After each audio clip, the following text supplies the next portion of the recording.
All right, welcome back to Twink's Awakening, a podcast about Nintendo's series of Joanna Newsom Harp Hero rhythm games, The Legend of Zelda. I'm your host, Stephanie, and I'm the quote-unquote Zelda expert. And my name is Jay, and I am a fake gamer boy.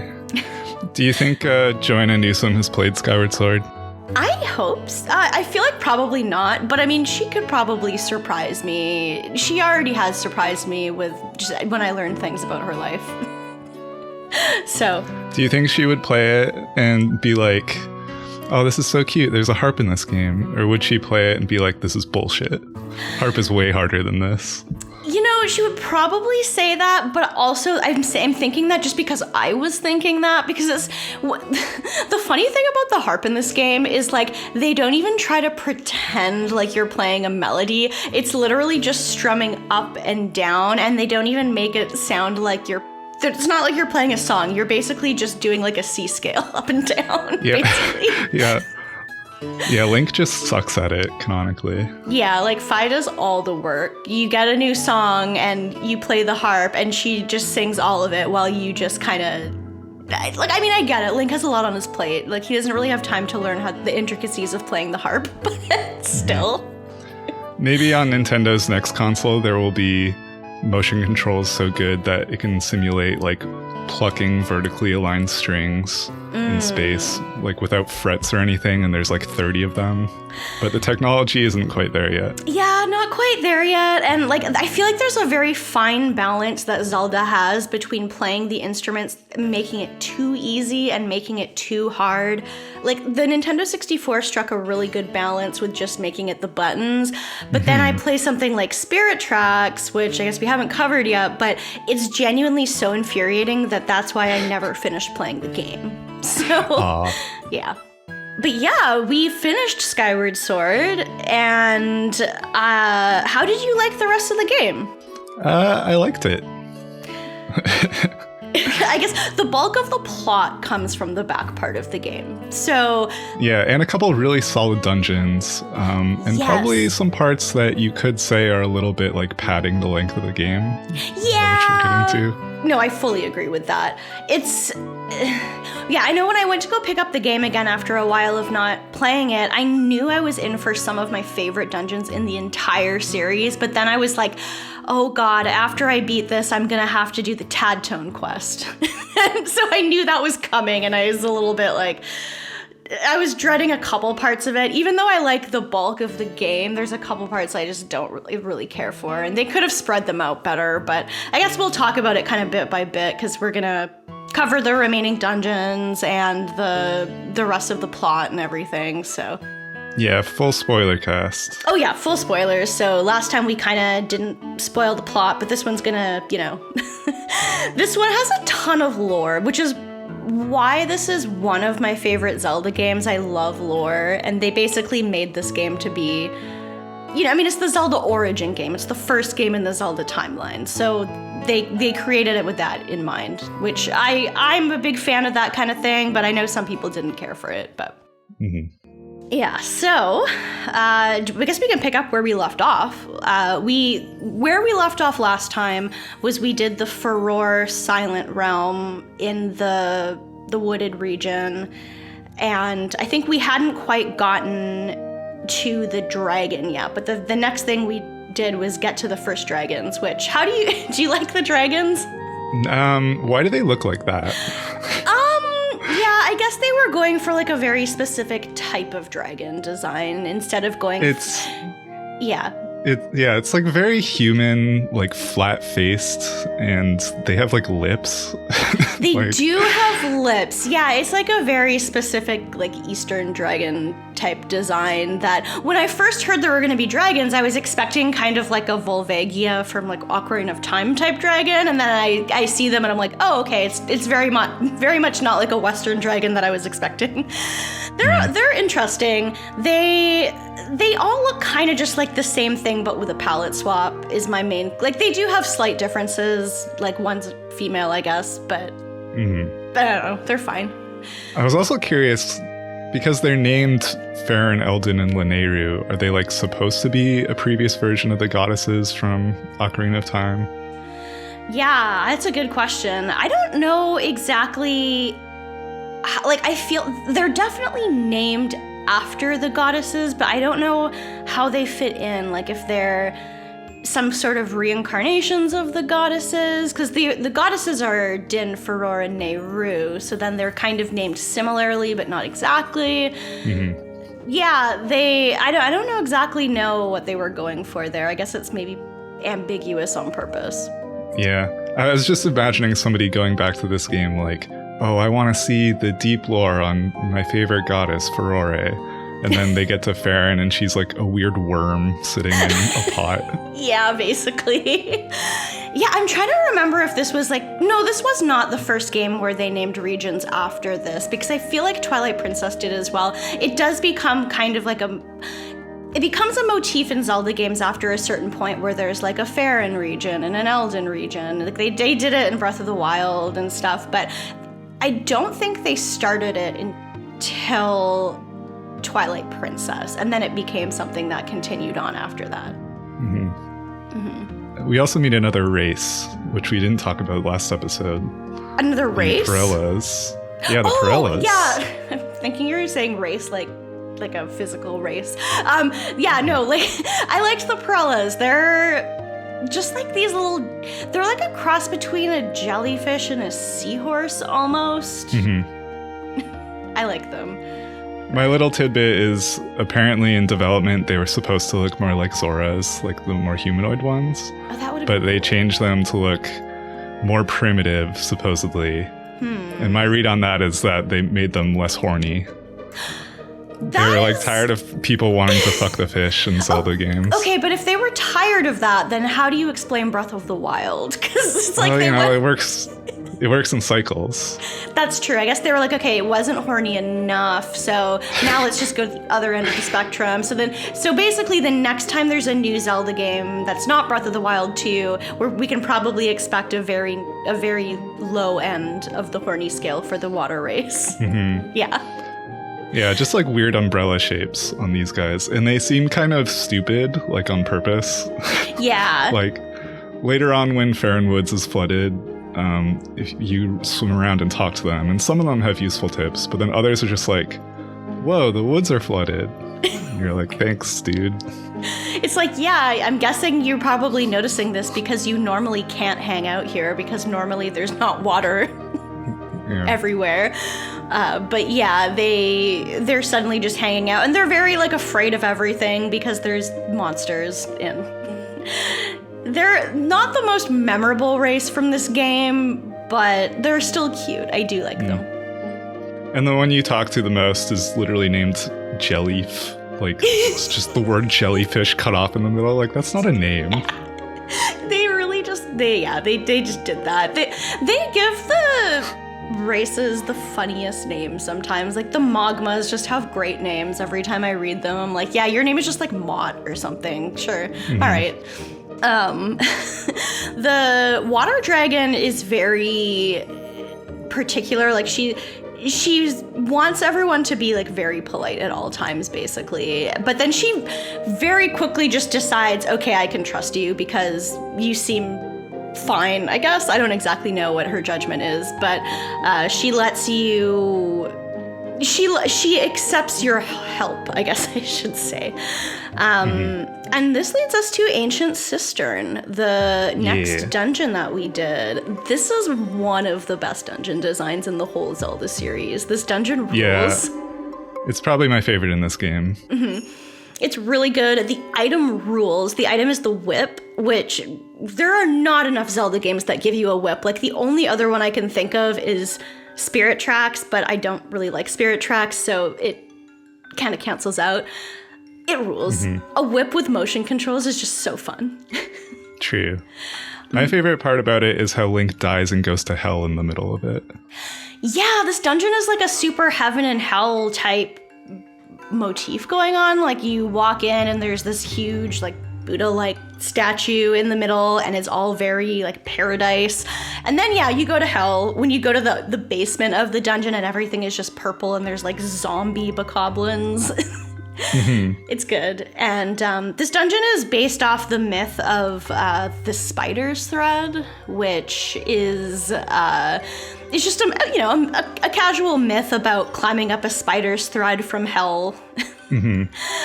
And you do that in this dungeon. When you want to get back up to the main part of the dungeon, there's like a spider's thread that you crawl up, you climb up, and a bunch of bokoblins try to pull you back down into hell. And it fucking rules. It's so good.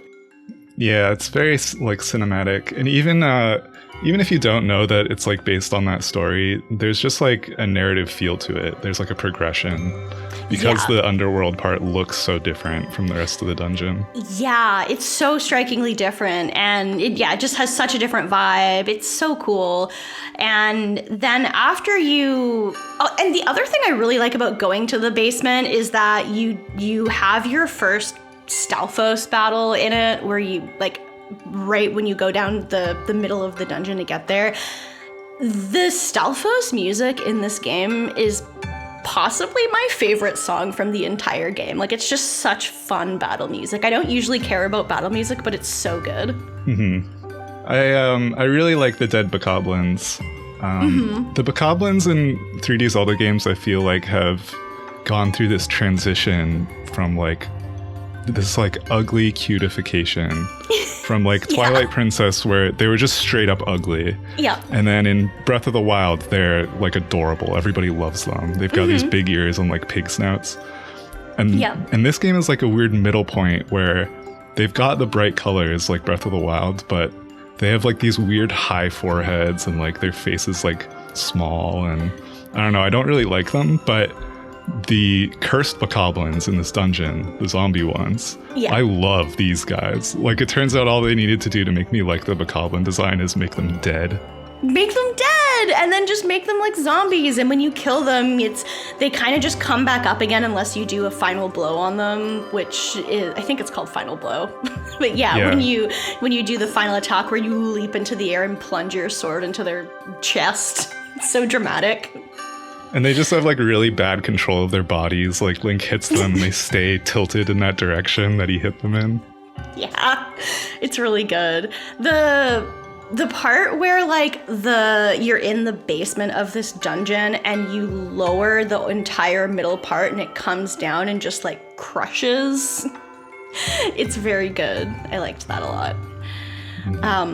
And then when you get to the boss of this dungeon at the very top, like in the attic of this dungeon, this is very, like, I'm not exaggerating, this is my favorite boss in the entire Zelda series, Kaloctos. Wow. It's just so fun because, I mean, most Zelda bosses, they make you use the item from that area to fight them. And this one is the whip. So he's just this huge robot guy who he has multiple arms and he swings huge swords at you, and you have to pull his arms off with the whip, and then you have to pick up his swords and hit him with his own swords. It's so fun. This battle rules, and the music's really good too. Yeah, I like how they let you pick up his giant swords that are like the size of Link. It was very like Wind Waker vibes, where you do that a lot in that game. It really is. It's so fun. And you like cut his arms off with them and whack him in his funny Zelda chest eye. It's not an eye, but like his obvious point that you're supposed to whack him with. It rules. Yeah.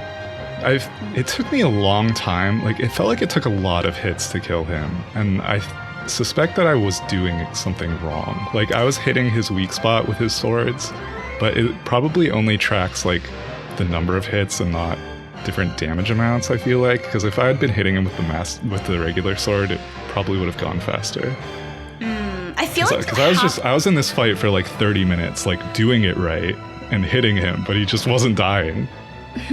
I feel part of it too is that like you have to wait for him to even reveal his chest in the first place, and that sometimes takes, especially because like when he attacks you, he is swinging a massive sword at you. So if you do take the risk and get hit, it takes a ton of damage. So it is one of those bosses where you have to kind of be patient, waiting for the right spots to go in and hit him.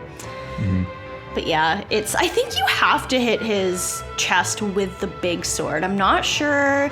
Well, maybe you don't. you do it first to get like the grate off of it. Yeah. But then I think at that point they expect you to like drop the big sword and like flail away like you do on most bosses, but I don't know. Yeah, maybe. I feel like I always hold the big sword after that too, but maybe that's not the most efficient way to do it, and I just do it because it's fun.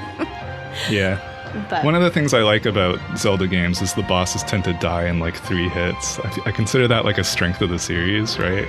I go from this to playing like any other game where there's bosses that have invisible HP, and if you hit them more than like 10 times and they're still alive, I'm like, what is this? Well, you're wasting my time. Yeah, I do really like that Zelda games do not require you to be very skilled at combat. Like, there are Zelda bosses that I've definitely had to try multiple times to kill, but I'm not good at video games. So they, it's balanced so that you can beat them even if you suck at stuff. Whereas if you play a lot of other video games, there's just a steep learning curve and you have to just get good. Mm-hmm. So I do love that about it. A cool boss. I definitely like the design. Mm-hmm. It's a good design, and this is just banger after banger of dungeon, because the last one we did before Ancient Cistern was the Lineru mining facility, which is another favorite of mine. So then you do Ancient Cistern, and then you go to the Sand Sea and you do the Sand Ship, and that is another one of my favorites in not just this game but the series. The Sand Sea is kind of cool. I love how this game uses the time shift stones to make things go from the past to the present to the past. And this one is just really cool because the next region you go to is back to the desert, and you go to a new area in the desert that's called the Sand Sea. And Matt was watching me play this, and he was like, why is it called the Sand Sea if there's no ocean? And I was like, just watch. Oh. And then when you like hit the time shift stone and all the sand in like a certain radius around you turns into water, and you just go on your boat, it's so cool. Mm-hmm. Mm-hmm. Yeah, it's a really good progression they set up with like the time shift stones that are stationary, and then ones that like get driven around on carts that you have to follow. Yeah. And then finally they're just like, okay, you can drive one. Yeah, no, exactly. They make such good use of the time travel puzzles in this game, and the sand ship is no exception. Like, it's just really cool having to figure out like, okay, I need to be in this time period to do this part of the puzzle, and then I need to like go back and hit this button and make it work. And they kind of do it throughout the whole game rather than just having it be in, it's not just Lineru mining facility. You come back and do it again in Sand Ship, and then you come back and do it again when you have to talk to the Thunder Dragon again, like later on in the game. So it's really cool how they kind of elevate it. I do wish there was more stuff in the Sand Sea, because once again, like, my brain just goes like, oh, there's a little Wind Waker in this game. There's like a little Great Sea in it, but there's not actually like even any like goddess cubes or collectibles, really. It just like looks nice mostly. Yeah, it's not a ton. Like, you go to the pirate hideout and that's pretty much it. You go to the pirate hideout and then you go right to the sand ship after that, and that's pretty much it. And like, you basically are just following a map the whole time. It's not like there's room for you to explore there, which that's kind of a lot of people's complaints about Skyward Sword, is how a lot of it kind of feels like it's very linear progression. There's not a lot of room to kind of go and find other stuff. The regions aren't super huge, but yeah, it's a bit nitpicky, I think. Mm. Yeah, the Sand Sea was definitely like highly acclaimed, though. I remember even in like 2011, people talking about it, and I've seen footage of it before. Like, it's like really striking. And if you never, like, I'm sure people had just like never seen anything like that in a game before. Yeah, I think it's really cool, and the Sand Ship in particular, I think Sand Ship was my favorite dungeon in the game the first couple times I played it, closer to when it came out. I think that has changed now, but it's still really up there for me, at least. It's still very good. I actually really liked even just finding the sand ship, because you have to douse for it, but it's moving, and you have to be like, to really chase it, you have to be moving and dowsing at the same time, which at first is like, I don't want to do that. That sounds hard. and then switch quickly from that into controlling the cannon so that you can hit it. And that's like 3 different things you have to juggle, but if you finally get it, you just feel like a badass ship captain. Yeah, it's very good. So the actual sand ship is it's Skipper's sand ship. He's just one of the robot guys. I love the robots. And it's been taken over by monsters, as a Zelda dungeon is. And you start out just in the present, and everything is, the sand ship is just in the middle of the sand, of course. But you very quickly start to realize that you can, go back to the past where everything is a lot more colorful. There's a lot more enemies who are coming back to life. There's like a time shift stone right in the very center of the actual dungeon, like on the ship's mast, basically. Mm-hmm. So really high up. Yeah, there's a part where you have to climb up to get to kill all the enemies because they basically put a grate around the time shift stone so you can't access it. So you're like, all right, well, I guess I'll just climb up and kill all these bokoblins then, I guess. I don't have a choice. Mm-hmm. There's a good aha moment in this dungeon when you realize you can shoot that time shift stone from like inside, from below the deck, like through a fan. Yeah, that rules. Because it's like, there's a part, because when you get down there, it's like you need to be able to do a certain task, but then you need to be in the past to be able to do it. And so, just looking through the ceiling and seeing that there's like a ray of light coming down and you can see the time shift stone from there that's awesome. But yeah, I like the idea of designing a dungeon as just a boat, like it's literally a boat, because that's a good motivating force towards not getting lost in it. Whereas like sometimes a lot of dungeons are kind of intimidating to navigate, but if it's just a boat, it's like, what am I? Am I not as smart as the seaman? Surely I can find my way around. Yeah. I like, the size of this one is nice because it's not huge, and because it's really just like the boat itself has like, I guess it has 3 floors, but the top floor barely has anything on it. And the size kind of becomes bigger once you consider the scope of changing the time back and forth, I guess. Kind of like, I'm thinking like when you play A Link Between Worlds and it's like, the overworld is already fairly large, but then as soon as you consider that there's also a dark world aspect of it, there's like, suddenly the overworld is like twice as big as it actually is. So I like how they kind of have a smaller dungeon feel bigger with the time travel element. Mm-hmm. Mm-hmm. And then this one kind of has a narrative arc too, because it gets attacked by a sea monster. It does get attacked by a sea monster, and you have to use your bow. I love that this game introduces the bow so late. like in other Zelda games, it's generally one of the earlier weapons you get. Like sometimes you'll get a slingshot or a boomerang first as your projectile, and in this game you got the slingshot first, but this is the 3rd last dungeon in the game, and that's when you finally get it, which is kind of nice because I don't love using the bow with the motion controls.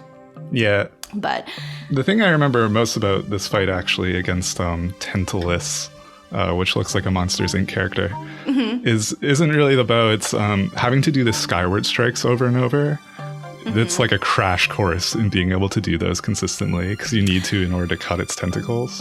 Yeah, it's annoying. I found that I had a lot more trouble getting the skyward strikes to work on the Switch than I did on the Wii in the original game, and I think it's just that it doesn't recognize exactly which direction I'm pointing the sword a lot of the time, which is annoying. I mean, the game is still very beatable. It's not a very hard game for the actual mechanics of it, but it was kind of annoying. There was a couple parts in the game where you really have to make use of skyward strikes, and it's I had to keep pressing the Y button or whatever to recenter my Joy-Con. Mm-hmm. Yeah, I think the problem is if your hand isn't like completely level with the ground, then it won't read directly upwards correctly, or that like directly upwards isn't even directly vertical. It's like slightly at an angle actually. But once you do them like a bunch of times in a row, you kind of like get a sense for where that point is that you have to be at. Yeah, no, for sure. Like it becomes easier once you're doing them in rapid succession, and you have to cut his tentacles a few times before he'll appear again, and you can shoot his big funny Zelda eye. Yeah, it's definitely a funny fight anyway. Like first you have to give him bangs so that you can hit the eye. And then in the last phase, his tentacles like have mouths on the end of them, which is kind of troubling biologically, but like I guess he's a demon or whatever. Yeah, they become like snakes that chase you and want to push you off the boat, which is fine, but it is a little bit weird. But yeah, he's a very, very silly Zelda boss. I did kind of think like, man, this guy kind of looks like shit, but that is kind of what I like about it. I don't play Zelda games for them to look amazing or like for the bosses to be like really cool. He gets silly with it. I have a question about Skipper and his robot family. Skipper, like at Skipper's retreat, there's a bunch of little robots that call him Dad. And like, what's the deal with that? Fi at one point says that they're synthetic life forms. So like, do they like give birth and get sick and stuff? Are they actually alive, or are they a bunch of iPhones that somebody like left in the desert and their batteries ran out? I don't know who made them, because the only living thing other than a monster in the desert is Lanayru, the dragon. And so I don't know if he just made all the robots. Like, I imagine if they have robot families that maybe they're just adopting or something. But what's the idea behind, a baby robot? Like, are they not made fully, like, with all their software downloaded already? I'm really skeptical of any media asking me to, like, project feelings on robots or, like, feel sorry for them. Like, no, sorry, these are toasters. They're so cute. They're cute toasters. Even the fight against the pirate captain boss, Skirbo, Fi remarks that like, wow, it's impressive that he managed to last this long, because you fight him in the present actually and not in the past, so like he had to stay functional. And it's like, they just made him like that with good battery life. Like, it's not like he tried hard. Yeah, it's a fun battle too. He's kind of annoying. He's one of those battles where you have to be more aware of exactly which way you're swinging your sword against him. And yeah, I died against him on my very first try here. And then I was like, God damn it, I should probably go get some more potions. And then I was going to go leave the sand ship, and I accidentally walked through the wrong door and walked into the door that leads you back to him. And so I had to battle him again immediately after. And then I won, because I had a better idea of how to dodge his attacks and stuff. But I was like, okay, I guess that just happened. I guess I just went and fought him again by accident. Yeah. That's interesting. I thought I remember just like thrusting at him over and over, just like poking him until he fell off. Yeah, and not even doing any. I had to dodge a bit, because when he does the big swing at you, if he hits you, he does a pretty big chunk of damage. So I would just do like a backflip away when he would do those attacks. The last thing I wanted to shout out about the sand ship is how there's just a chair inside of it. Like, which in this game is a mechanic where if you want Link to be fully healed, you just have a sit. You just sit down and he just restores those little hearts. It is very cute. I love that you can just do that. I feel like they've kept that as a mechanic, because I think that was a thing in Breath of the Wild as well. Oh, yeah. But I can't remember any other Zelda games where that was a mechanic, as far as I know. There weren't a lot of chairs in Breath of the Wild. They kind of lost that technology. Yeah, you'd think that, a region so big, so many people living there, you'd be able to just have a sit. You should just be able to sit down on a rock in Breath of the Wild and heal your health. You should just sit in the grass. Yeah. It'd be nice. Good for your, just meditate for a little bit. It's good for you. Okay, so after we finish the sand ship, we get another little song, because, every single time you do one of these regions, you do have to do a silent realm. Like, there is a silent realm for the Lanayru Desert. There is another one right after this for the volcano region, for the Elden volcano. And every silent realm gives you an item. Like, the Furore silent realm gave you the thing, I think it let you swim. The Lanayru one gives you the double claw shots, which are extremely fun to use. And then the fire one, the Din's Silent Realm, gives you some funny little earrings that let you withstand extreme heat. Which is very cute to me. Like, Link just spends the rest of the game wearing these little fire earrings. Yeah, the first one was the dragon scale that let him swim. Those are funny to me. That one's funny to me because like he needed a special item from the gods in order to swim with both hands instead of with one arm like a weirdo. I've been thinking about this the last day just because of Legends Arceus coming out, and this game it's like, okay, if you want to swim, you're gonna literally die. Like, you're just gonna drown unless you have a funny magical Pokemon that will let you do it. And it's just like, how do I not know how to swim? Like, I'm 15 years old and I come from a region that has an ocean, and I don't know. But anyway, I was thinking about that the last couple days. But the volcano region, we now get to go to this new part of the volcano region. We have to do like a little bit of a quest before actually getting to the fire sanctuary, where you have to like collect water to pour on these like little these wall frogs. They have their tongue out and they're thirsty, so they need you to like, they're like, water me, Link, and you have to water them. I thought they were kind of cute. I like that. Fire Sanctuary is a cool dungeon. It's one of those ones where I feel like it is a good dungeon and I do like it, but I feel like it's more memorable to me for the music, because the Fire Sanctuary music just goes. So I've put it on a few Zelda playlists before, but it's very good music. Yeah, there's also the frog guys are also inside this dungeon a little bit. And there's those hanging fruits that have like water inside them, which there's like a room full of them. And it took me an embarrassingly long time to figure out what I was supposed to do with those, because the only thing that interacts with them is thrusting with your sword. It's not like you can't use the beetle. You can't like shoot them with the arrows and have them fly in the right direction. It's like literally just like this one thing out of all of Link's tools. Yeah, and you can't even just swing your sword at them. You have to thrust them with your sword to put them on the end of your sword, and then you have to whip them at the wall with your sword to make them land on the frog tongue. But did you feel like a brain genius when you figured it out? No, I was more embarrassed that I hadn't figured it out yet. But I think this is the same dungeon.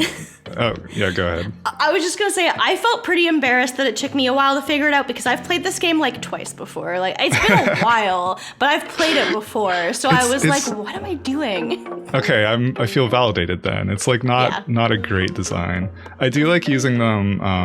I think this is the dungeon that has the boss against they're like wall masters, but made of fire.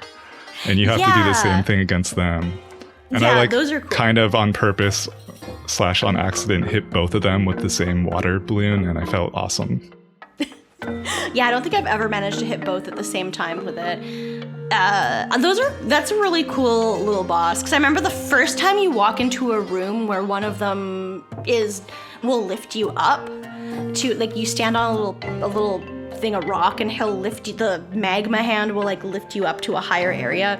I don't think you can actually kill that one. So I walked around for a while trying like all my items on it. Like I was blowing it with the gust bellows and everything. And I'm like, all right, I don't think I can kill this guy right now. But you have to whip the little water things at him. And then there's the part, so there's Mogmas in here. And they seem to have, some of them have been like tied up to the ceiling and you have to free them. And they give you these fancy magma mitts that before you could just dig in holes and like, sometimes you'd get items or like, sometimes they'd start blowing like gusts of air up. But now you can go in the holes. Mm-hmm. Yeah, and there's like little top-down puzzles, like a 2D Zelda. Yeah, I like those. There's some funny little like centipede guys who will try to attack you if they see you in there too. And there's like one part where you have to get the magma flowing in order for a piece of rock to actually float down the magma. So if you haven't actually gotten it flowing, it won't work. So you have to like get it flowing by going underground and whacking this thing, and it like lets all the lava flow through. And I definitely died the first time I did this back in like 2011, when you like let the lava out and it like comes down and you have to get out of the cave as fast as possible. I definitely didn't get out fast enough the first time, and it was just like, rest in pieces, Link. Yeah. I could see some people not liking these segments maybe because they're a little bit slow.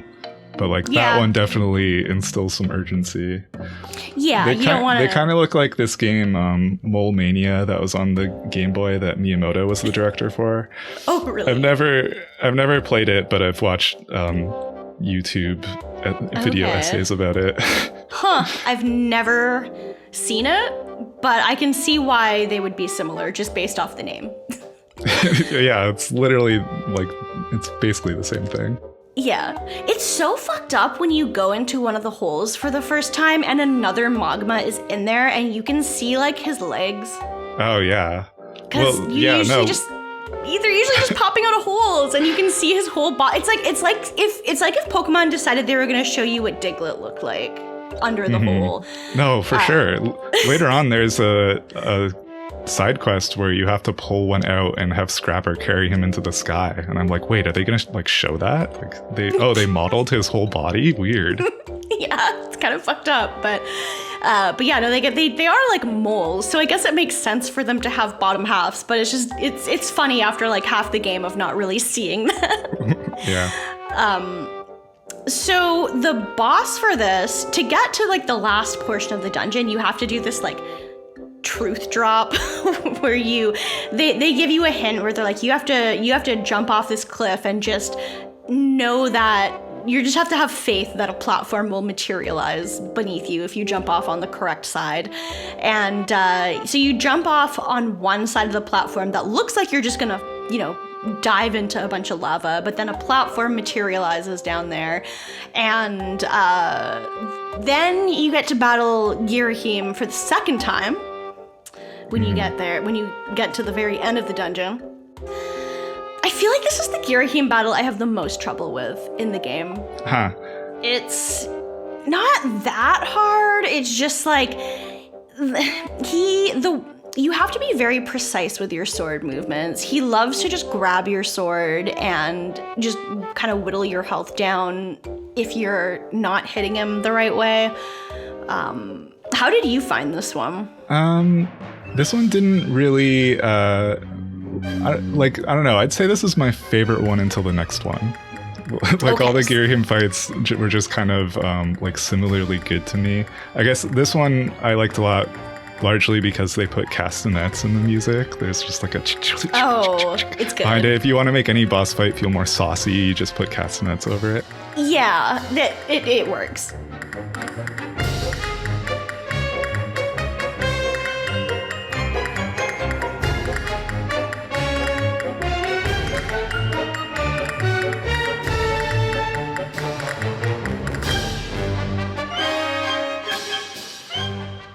The other main difference is Ghirahim is starting to get a little bit like, he's got sort of a skin thing going on now. Like he's starting to turn partially metallic, which is maybe foreshadowing for later. Very true. Yeah? Because he does look, he's shiny. Yeah, he's getting more shiny. Yeah. I do kind of like that the Ghirahim battles are just like this is just Bowser in the fire world, and then it's like Bowser in the dark world, Bowser in the sky. Yeah. Like it just feels like it is. Anytime there's 3 boss battles and the middle one's in a fire world, I'm like, oh, it's just like Bowser. Except he's twinkier than Bowser for sure. Yeah, there's a couple things that you have to do 3 times in this game. And the next one is what we're going to, is the imprisoned fights. I don't dislike the imprisoned. I mean, he's literally my cat Nanu. He's large, he wiggles, he's got toes. They're the same. Yeah, no, I agree. The imprisoned himself, like as a creature, love him. Yeah. Well, the second imprisoned fight introduces Groose into the mix. The first time you just fight him by itself. And the first time you fight him, I think he only has toes. He has no arms. He has no tail. The second time you fight him, suddenly he's grown arms and a tail. Yeah. And that's fine. Groose, because he has arms, he can now climb the cliffs because he's at the bottom of this big spiral. Now he can climb the cliffs. And Groose's job is he's going to fire bombs at him, which make the imprisoned fall over, and you can hit him. And at this point, I still think the imprisoned is really fun at this point. The reason why I don't really like what they did with the imprisoned is because the second and third imprisoned battle are like way too back to back in the plot. It's like the next time you come back to the Farron region, you have to fight him again. It's so close together. It's not very well paced. No, I get it. Like they keep, the third one doesn't really add a lot. They keep escalating the ways in which he can get out faster, which is like good. Like he goes from climbing a little bit to like wriggling like a snake really fast. Yeah. And then at the end of the third fight, he just straight up starts flying. Like he manifests like this demonic halo above him, just like starts floating into the air like a puppet.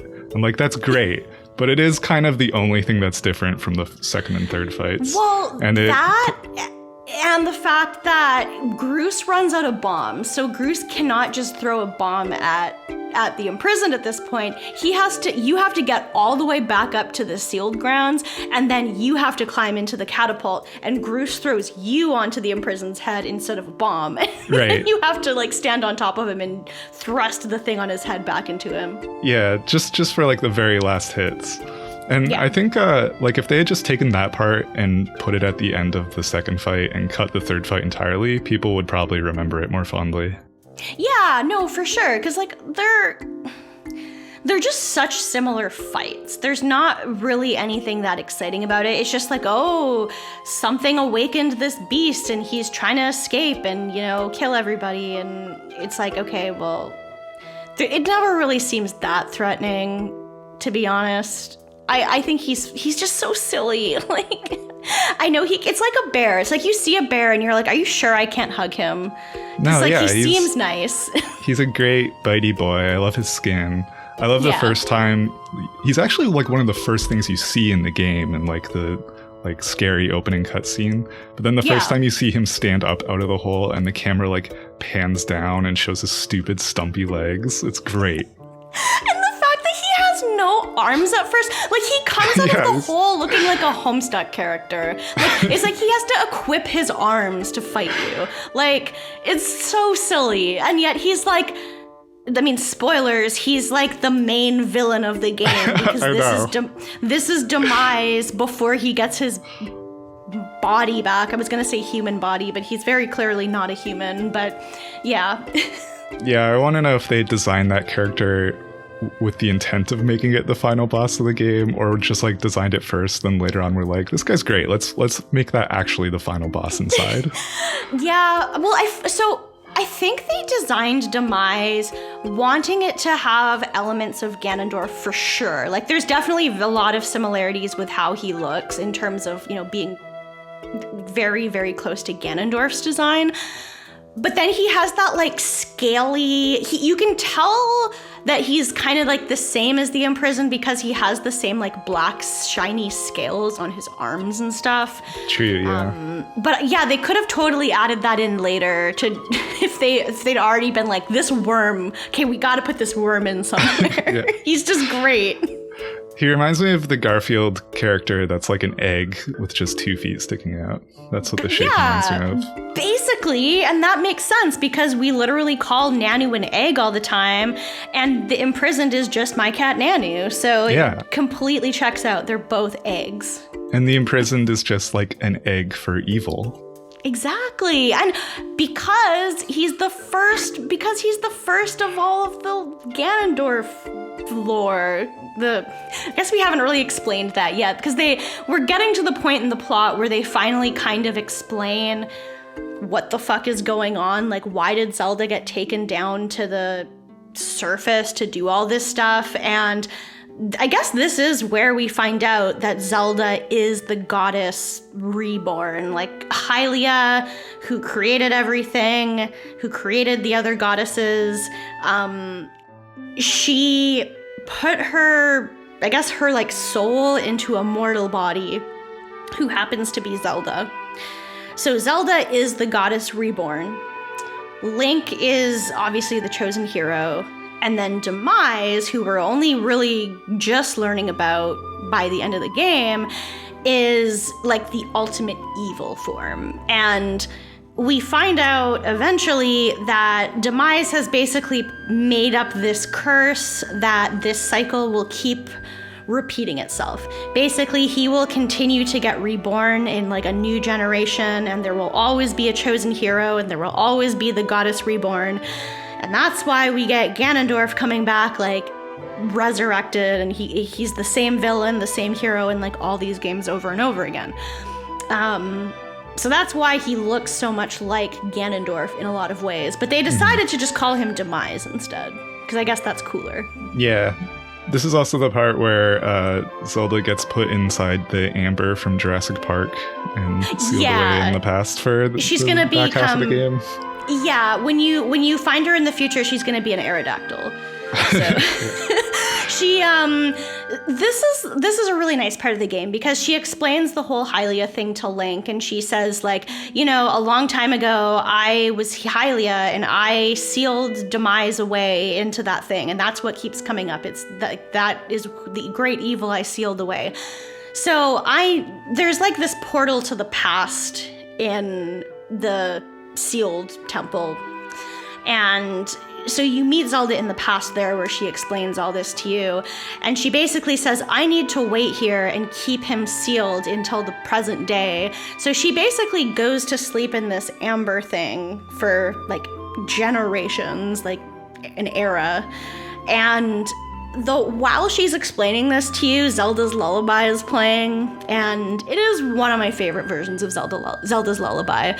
But I do just like that this is possibly the only Zelda game where Zelda's Lullaby is playing as she's about to go into like a deep sleep of some kind. Mm-hmm. I thought that was kind of just like a cool touch that they do here.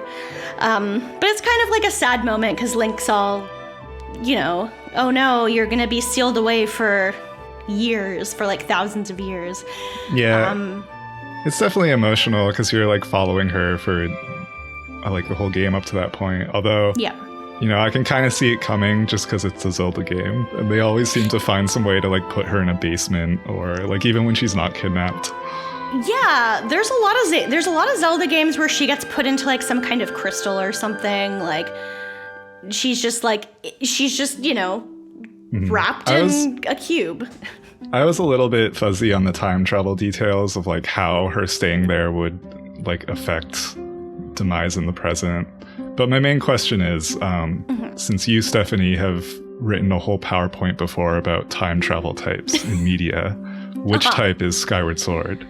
Okay, so Skyward Sword is very much a time travel type where you can go to the past and change things in the future. So there's a part where I think your term was like dynamic, and the other one is static. Oh God. Maybe. Yeah, that sounds about right. I do have a whole PowerPoint about time travel in TV shows and which TV shows need a time travel element to be better.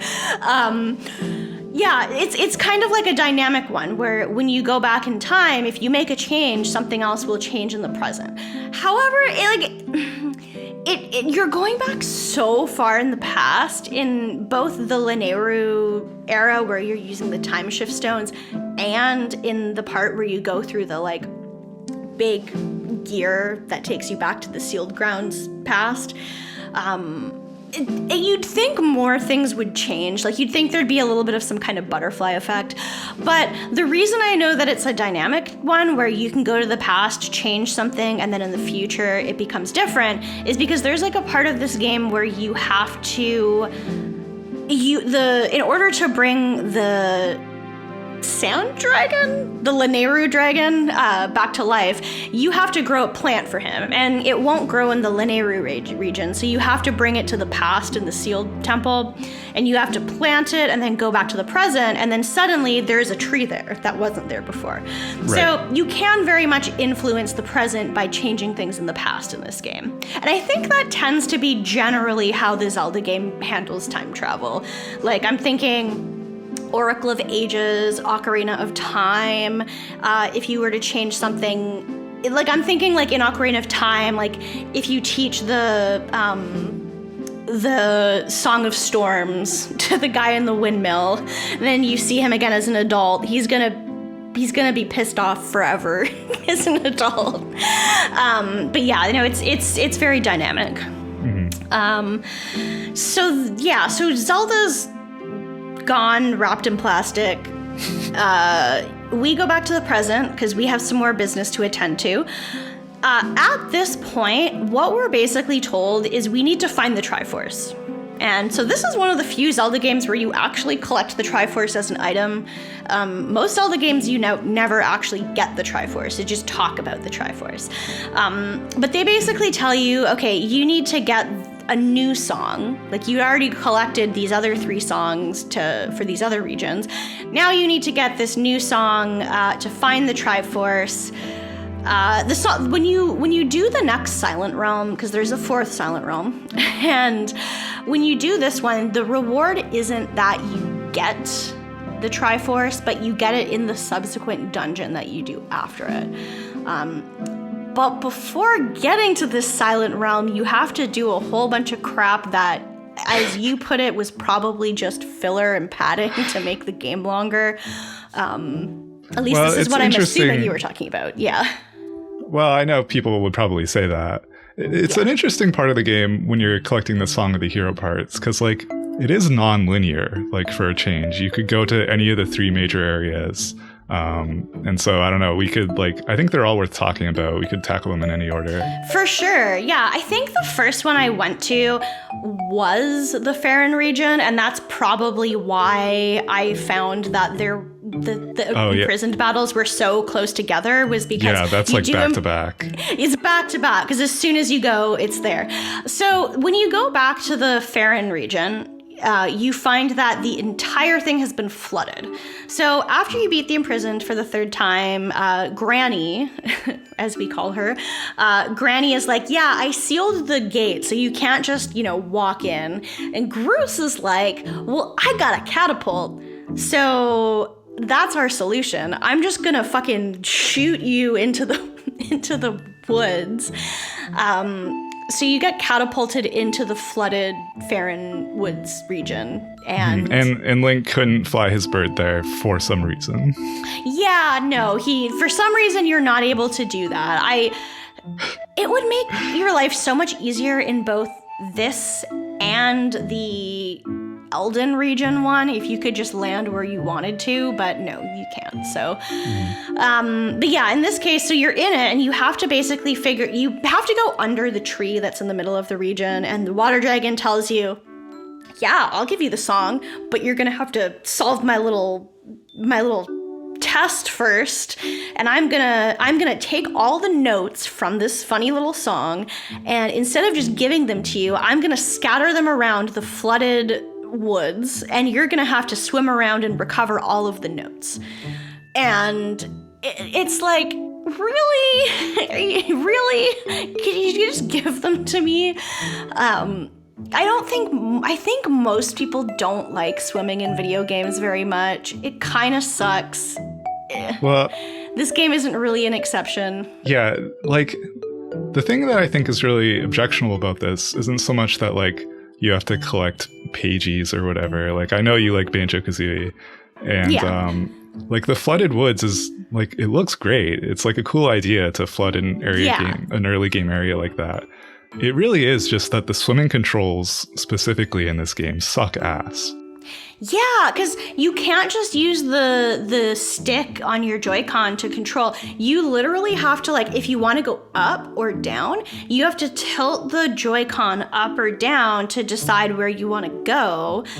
And the other thing that's annoying about this with the tad tones that you're collecting is that they will come in groups often. Like some of them are single ones by themselves, but quite often it will be a group of 4 or a group of like 8.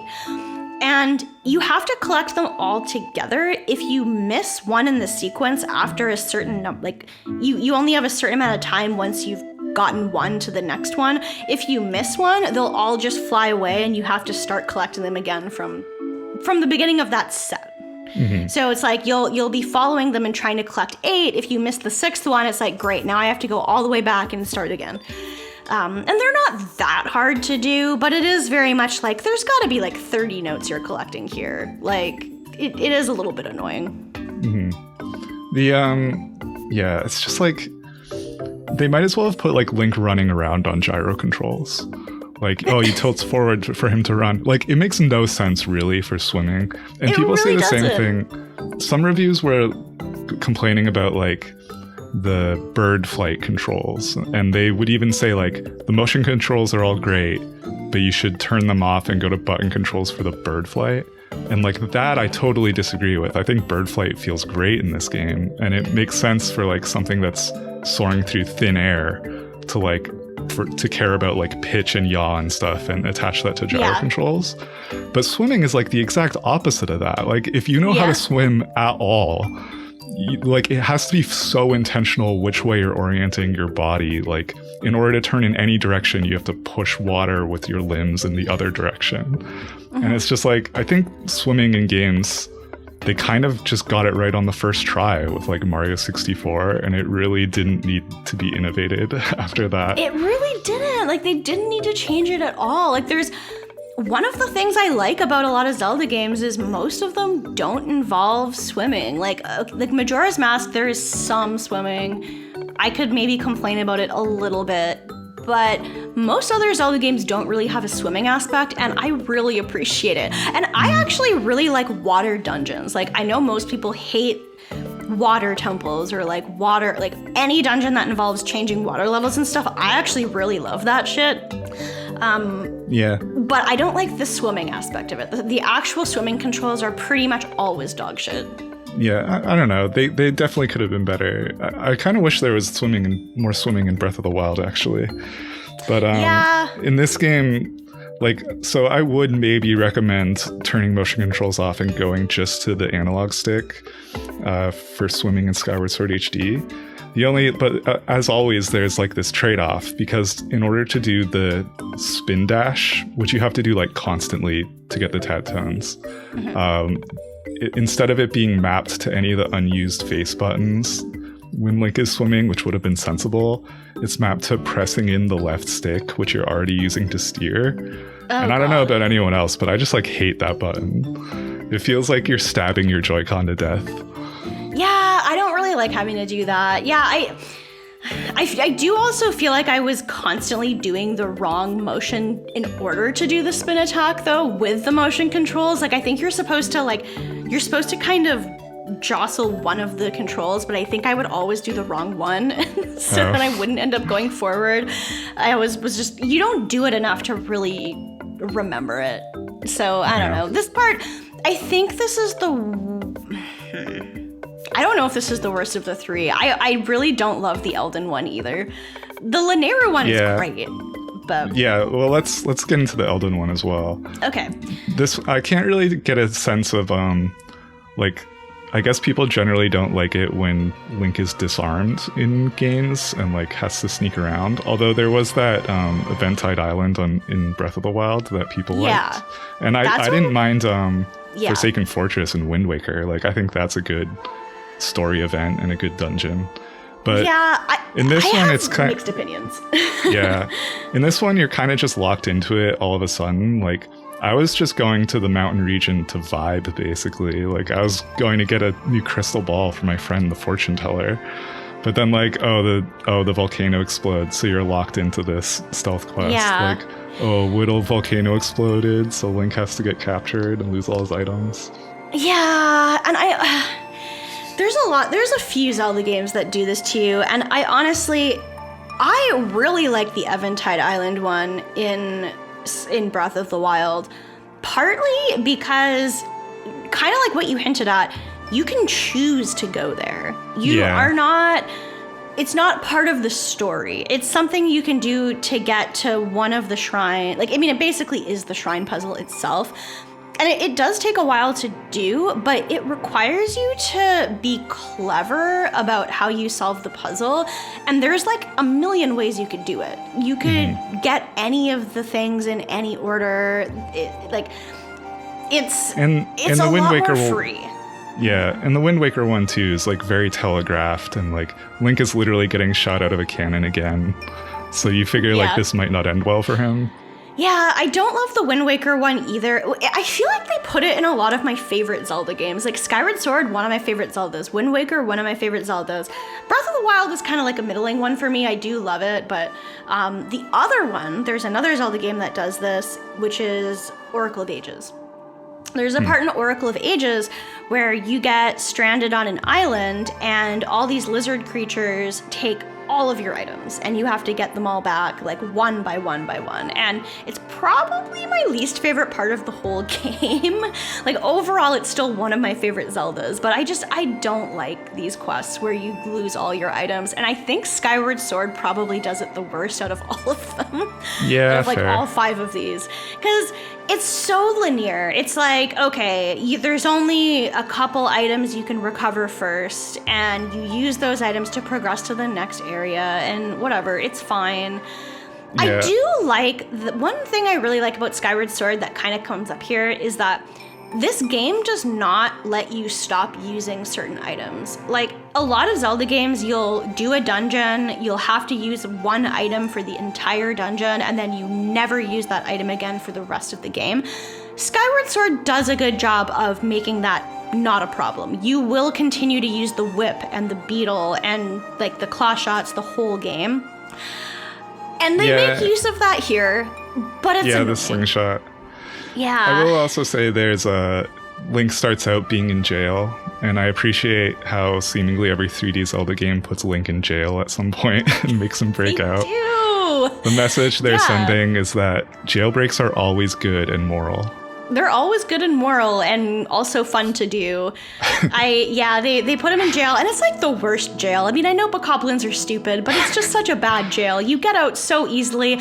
The other thing I don't like about it is that there's a stealth element, which I guess the Forsaken Fortress also has a stealth element to it as well. I don't love that in Wind Waker either, but they're so stupid that I've played this game 3 times. I'm not that good at stealth puzzles or stealth anything. And I've never once been caught by any of the bokoblins ever. So, wow. I don't know. It's not challenging, which isn't a complaint. Like, I don't want it to be a challenging stealth game. It's just, I don't know. I just feel like they could have done something different. I didn't love it. Yeah, the reusing areas in this game overall, like, I think it feels extra bad because, like, you're not only going back to these areas and, like, having them rearranged and stuff the one time, but also you were already doing it for the Silent Realms. Like, that's already what the Silent Realms were. And so, in that sense, you're, like, going to Eldin for the 3rd time and going, like, across the same geometry for a 3rd time. So it sticks out extra bad in that way. They should have, like, if that was done to kind of pad out the gameplay time, like, just let games be short. Short games are good. Yeah, the games don't have to be super long. Like, you can just have more collectibles and stuff. Like, I'm just thinking Majora's Mask only has 4 dungeons, but a million side quests, and that's one of the best Zelda games. And it's still a 3D Zelda game. I wouldn't say it's one of the shorter Zelda games because there's so much stuff you can do in it. But they need... Yeah, what were you going to say? I was going to move on to the Linearu one. Yeah, the Linearu one, this is the only one I actually like. Yeah, enjoy. This is the one that actually adds a new area in the Linearu Gorge. Yes. Like, as usual, whatever team that they handed off all the desert stuff to, they just, like, knocked it out of the park and, like, probably all got promotions. And it was the rest of the game. It's the best region. It's so good. It's so funny to me that you meet the first 2 dragons, both dragons give you their songs. And then when you get to this dragon, if you did this one last, like I did this one last, and it's just so funny getting there and seeing this pile of bones on the ground. Yeah, he's a skelly. Yeah, like he died. Like the dragon's not even immortal. He literally died at some point. And yeah, I love that. I love that reveal, and it was really unexpected because, like, I don't know, the dragons kind of are implied to be immortal, but it's just like, no, he got sick or whatever.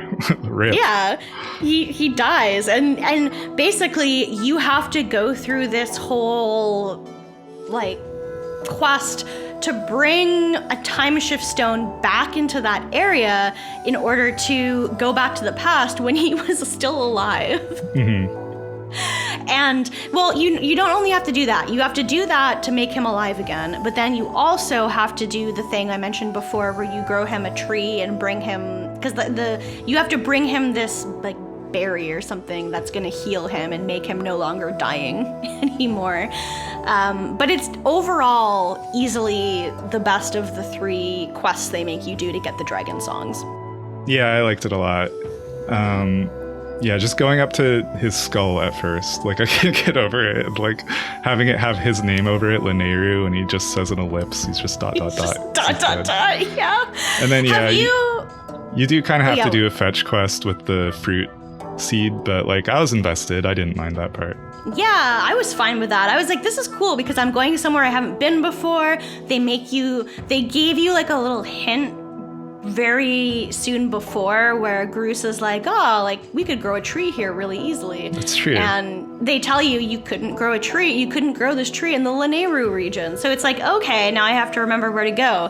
I liked that aspect of it. And I like using the time travel in 2 different regions for the same quest. So not just using the Lineru time travel, but also using the gate of time or whatever it's called, using that as the time travel method. So yeah, this one was cool. Did you interact with Lineru at all after this? Like, have you done any of the other things that he will let you do? Oh, right, because he lets you replay the bosses and stuff. Yeah. I didn't really feel the need. Yeah. Honestly, this game already kind of repeats a couple of the bosses. So. It does. So the only real reason to do this is because it gets you the Hylian shield. And I honestly don't use the shield enough to really care about it. But I the first 2 times I played this game, I 100%ed it. So I basically was like, okay, well, I guess I have to do this to get the Hylian shield. But that is how you get it. You have to basically beat...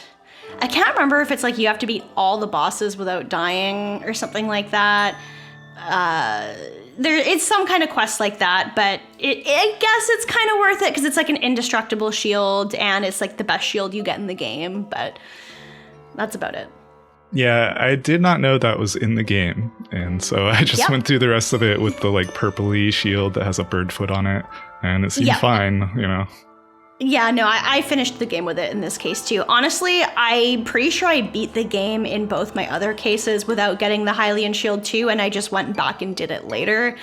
But yeah, it's not that hard to do, but it does kind of feel like not the most amazing reward for putting in a lot of work. Yeah. But yeah, that he gives you the last song, which lets you open the last Silent Realm. Mm-hmm. Which, did you have any feeling that there was going to be a 4th Silent Realm after you finished the 3rd one? I think I might have been spoiled on it. But anyway, okay. Honestly, this ended up being my favorite of the Silent Realms. Just because, like, you're already so familiar with Skyloft. And so it's not like, you're kind of just like, this is my backyard. Like, you can't trick me here. I know exactly where to go. Yeah, no, I really like this one because it feels like the region, it's not as big of a region as like the entire volcano. And there are a couple that are tricky to get. I found I did get chased around a couple times, but it's my favorite one too. I think it's kind of fun. Just the fact that they make you do it in a place where you've spent the entire game like not having to ever think about being chased by monsters. Yeah. I like that aspect of it.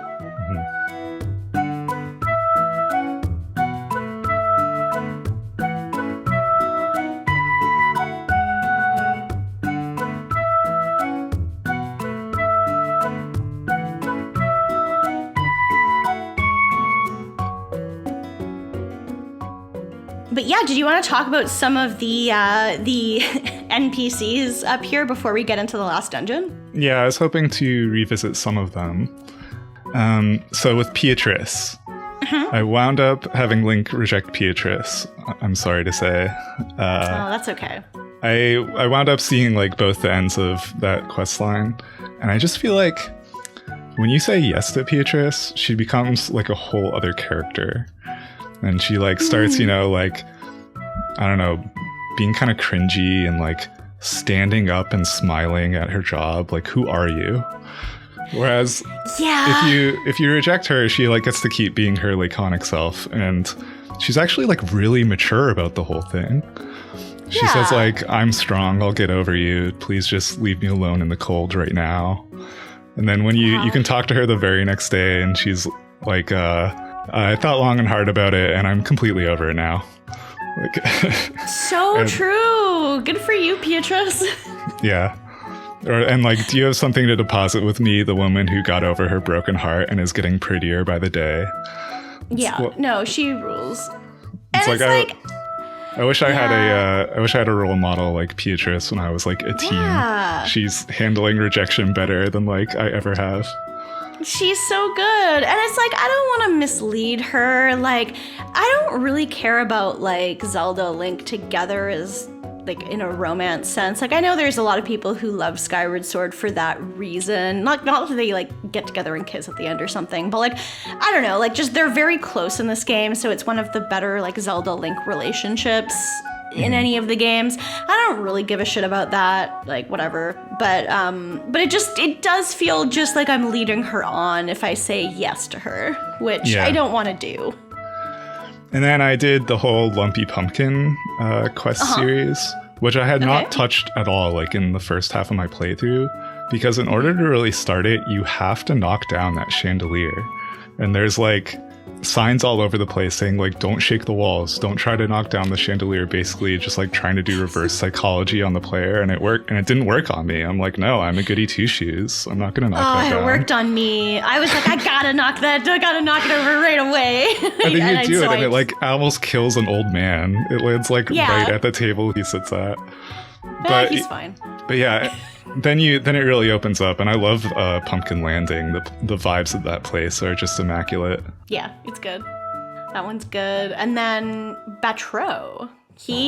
So last time we talked about how you get gratitude crystals from him by helping other people out. So did you complete did you do all the gratitude crystals? I did. I end up using a guide to get like the last couple. Just because like one of them involves getting a Magma who's like on a random pillar in Elden Volcano that I would never find. And then you do literally have to get every single one of the overworld ones, in order to have Batro turn human. And some of them are in random places in like the rafters of the training room at night, which you would never go to. Yeah, no, it's tricky. I definitely used some kind of guide when I did it. Like I didn't do it this playthrough, but I have completed it before to get to 100% the game. And yeah, it's the kind of thing where I'm like, I'm not going to fuck around here and like just look for them all. It's going to take me way too long. I just wanted to see Batro turn human. Yeah, good for him. Good for him. I kind of like him as a monster, but it's fine. He deserves it. He wanted to be human. I mean, he's still like very clearly a monster. It's like the joke. That's true. Something this game was missing is a post-game scene or like a credit scene where Batro is human, if you got him human, and like hanging out with the other Skylothians, because like that's all I wanted for him. That would have been so nice. He's just like the gay uncle of Skyloft. He like wrings his hands and wears a scarf and is just like really non-threatening, and he lives in like a closet. I love this for him, and you're absolutely right. Yeah, I wanted to see him like interact with people. Like he kind of just turns human and then that's it. But oh well, at least he gets what he wanted. Maybe I'm just imagining that after the events of the game finish, that he finally comes up and everyone's like, who the fuck are you? We know everyone who lives on this island. What the fuck? But the little girl's dad, though, Kukil's dad, he's like the handyman. He's the most chill guy on earth. She goes missing earlier, and he's like, she'll turn up. Yeah, so, like, what the fuck? He would absolutely be down with Batro. your daughter, like, if you didn't know there was a guy who was hanging out with her, my first assumption would have been that she fell off the rock and landed on the surface. Like, dude, are you okay? She'll turn up? What do you mean? But yeah, no, she was just vibing with the monster, and I respect that. Anyway, Kukil calls them gratitude crackles. Love so that's that. what I've been calling them in my head the whole time. Are they supposed? Is it like on purpose that they're just exactly the things from Mario Sunshine? I have no idea because I haven't played Mario Sunshine, but I really hope that they are. Yeah, I've seen it, and I'm pretty sure the star bits in that are just exactly these. It's kind of a funny concept. I don't mind it being so like, it's almost like lampshade hanging collectibles in video games. It's just like, no, they're congealed gratitude. They're like a physical manifestation of their happiness, I guess. Yeah. Like, all right, sure.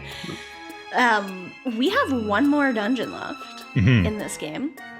And this one, I think, is my favorite dungeon in the whole game. We have Sky Keep. So after you finish the last Silent Realm, you get this, like, I don't know, it's like a gem. It's like this red octagonal type thing. And you have to figure out what to do with it. And of course, if you've been kind of noticing the whole game that there's this funny little bird statue that's missing an eye on Skyloft, you'll probably go, oh, sick, I'm just going to go there and put it in. So you put it into the other eye slot. And then we get this sick cutscene where the bird just, like, fires these things into the air that they're the things you're going to get to the Sky Keep with like your hook shot, and the whole bottom of the goddess statue comes down and reveals that there's this entire other part of it that you can go into, and it's like, are you kidding me? The last dungeon's just going to be in the sky? All right. So that, it just starts off really good before you even get inside. Yeah, it's like really good comic timing in that cutscene. Because like first it opens up and does nothing, and then it like shoots just a straight up cannonball at the island that bounces off and does nothing. And then the island like falls apart all at once. It's like very funny on purpose. It's very good. And so the central premise of Skykeep is that you can move the rooms around. So you walk into the dungeon and you'll see that there's this like tablet in front of you. You get the dungeon map, then there's this like thing that you can go up, and you can move the pieces of the dungeon around so that you can change which rooms are accessible to you. And after you like click A or whatever to set it, you'll just feel the vibration of all the rooms moving around. And there's a few of these tablets throughout the dungeon, so you can move them around from different places. And in order to correctly navigate the whole thing, you basically have to, like, the dungeon itself is the puzzle. You have to move it correctly and collect all three pieces of the Triforce from the different rooms. And you can do this in a lot of different orders. Like, do you know which ones you did first? Like, I think I got Furor's first, but I can't remember. Yeah, all I remember is that I mean, it seems like there's probably multiple solutions to this dungeon, which I appreciated. Yes. I wound up getting the starting room into like one of the lower left corners, or one of the lower corners. And then at that point, you can kind of just move the rest around, like whichever way you want. But the tricky part... Yeah, the tricky part is like getting to one of those other control panels first and then figuring out you could do that. Yeah. This is honestly, this is honestly a part of the game where like, I don't know if I just don't like sliding block puzzles, but if I were like a younger gamer coming to this, I feel like I might have had to ask someone for help with this. Yeah, no, this is definitely, it's tricky because there are so many ways that you can solve this. There's so many ways, like I'm sure there's an optimal way. I'm sure if you look up a guide, they'll tell you like the optimal way to go to each room so that you have to do like the fewest number of movements and everything, which I absolutely did not do. I was just trial and erroring it. And there was actually one room that I never ended up using. It's like one of the kind of fire themed rooms, because the rooms would have different themes. Like some of them would be more like foresty, some would be more like the robot, like desert style, and some would be like the Elden style. One of the fire ones I just never used. I walked into it, I couldn't go anywhere, and then I just left, and I never went back into it again. So, multiple ways that you can solve this. Yeah, which probably makes it easier to not get stuck. But I don't know, I'm sure there's also a way that you could just make the same moves over and over without realizing it and not make progress. Oh, for sure. I would get really frustrated if I was getting stuck and couldn't figure it out. And the thing is, I do like getting frustrated at puzzles, because I like it when a puzzle really makes me have to try different things over and over again. Yeah. I do like sliding block puzzles, so that does help in my favor. But I just like that no other Zelda dungeon has really done this before, where making the actual rooms connect to each other differently is part of the puzzle of actually solving the dungeon. Like, I just thought that was really neat. Yeah, for sure. And yeah, you have to, like, the rooms themselves have their own puzzles and things you have to do too. So it's not just that moving the rooms around is the puzzle. There's not really a final boss to this dungeon. Like, one of the Triforce pieces requires you to do kind of 3 mini boss rooms back to back, which is really annoying. Mm-hmm. But the other 2 are more just like puzzles. Like the Din and Nehru ones are a little bit better. But the one where you get the Furore Triforce piece is just I think it's the last room where you have to fight, or like the second last room where you have to fight enemies. There's guys shooting arrows at you while there's like Stelphos guys walking around trying to swing at you, and the arrows do so much damage, and I was beginning to get really frustrated with that one. I know I've died there in past playthroughs of the game before. Yeah. Yeah, after this dungeon, there is like a big kind of a fake-out ending cutscene where we finally get Zelda out of her chamber, and like everyone's happy and like holding hands and stuff. But you can kind of tell like this isn't the end of the game, because there wasn't a final boss in that dungeon. Yeah, we haven't battled a boss yet, so it can't be over. And you know, Ghirahim has been hinting that he's not the big bad. And he kind of is just like, all right, time to complete my ritual, because he's basically stolen Zelda after you finish collecting the Triforce. He's like, all right, I've taken her, and I'm taking her to the bottom of the pit in the past. In the present, the Skykeep has like descended from the sky into the hole in the ground by the sealed temple. So like instead of being a big spiral in the ground, it's just like they plugged the hole. Mm-hmm. But in the past, he's taking her down to the bottom there to do a funny ritual to like resurrect his master. And in order to get there, you have to battle his horde of bokoblins and all kinds of enemies. They're very annoying, but at least they drop hearts along the way, I guess. Yeah. The horde battle is just so annoying. I was really worried I was going to have to do the horde battle a second time after I lost to Ghirahim the first time, and thankfully they didn't make me do that. Yeah, maybe like if you're a Hyrule's Warrior fan, you would like this part more. Hyrule Warriors fan pejorative. Yeah, like... But the most annoying part is there's bokoblins that carry a horn with them, and they go like brrr, and they will do that infinitely, I think, and keep summoning more guys. And when you figure that out and go to hit them, they run away from you, and that like makes my blood boil. You're supposed to be you're supposed to be a stupid bokoblin, just like stand still and get hit. Yeah, and then there's a point where you get close to the bottom, and there's like one blue one out of the crowd of red ones, and the blue one will like run behind the gate. So like there's a gate blocking you off so that you can't go further, and he will just run beyond it and start throwing stuff at you from beyond it. And I'm just like, dude. And he'll charge at you too. It's rude, but yeah, like I don't hate it. It's fine. I do like to just go in and slice guys up. Like it's why I like playing Hades. I like to just hit buttons and explode guys. True. But your sword is really strong at this point too. Yeah, because you've basically, I mean, I guess we never mentioned it, but every time you beat one of the dungeons in the back half of the game, it like purifies and powers up your sword. So by the time you beat the Fire Sanctuary, you have the Master Sword now. Like, you've created the Master Sword from purifying it in the fires or whatever. And so yeah, your sword is strong. It's just really annoying. Like, you basically run until they put the gate up again and then just kill a bunch of enemies until they stop spawning. And then eventually they let you get to Ghirahim and you get to finally try to destroy him for the last time. Mm-hmm. I like this Ghirahim fight. It's, like you said, they get better. And this one is, I think, the best one. Mm-hmm. Well, we get the big reveal, which is that Ghirahim, in fact, was a sword the whole time. Yes, he's basically the same as Fi. They're like the same, I don't want to say species, but they're like opposing swords. Like, he's Demise's sword, which is way fucking cooler than the Master Sword. Like, come on.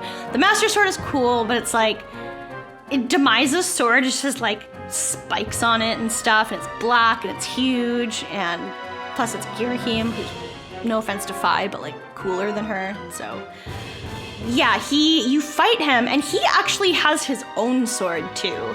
So he becomes very metallic at this point. Like, instead of being standard Ghirahim, after he does his little dance around Zelda's body, he like becomes black and silver and very hard looking. And he looks like he's like swole now. And he didn't have muscles before, but now he's got muscles. Mm-hmm. Yeah, and it's a cool fight where you have to knock him down from like one layer of his tower onto the next, and then do the finishing strike, which I'm glad that the game reminded me of and like put me through the paces on it, because like you do have to use it on the final boss, and I like hadn't been using it the whole game, basically. Oh, I use it, well, I only really use it when the game kind of prompts you to, like if there's an arrow over a bokoblin and he's gonna get up. Otherwise, I would use it then. But yeah, you have to basically knock him off and then penetrate him. That sounded weird. You have to no, I mean, you're literally, you have to do the thrusting motion to hit him in his hole over and over. The hole, exactly. The hole is in his chest, but you know. But still, whatever. It's still a hole is a hole is a hole. Ghirahim should have been more like he was in the first two battles, like personality-wise here, though. Like, he should have been, like, taunting you to hit him in his hole, like he was in the first two, where he was, like, sticking his tongue out and shit. Like, he should have been doing that.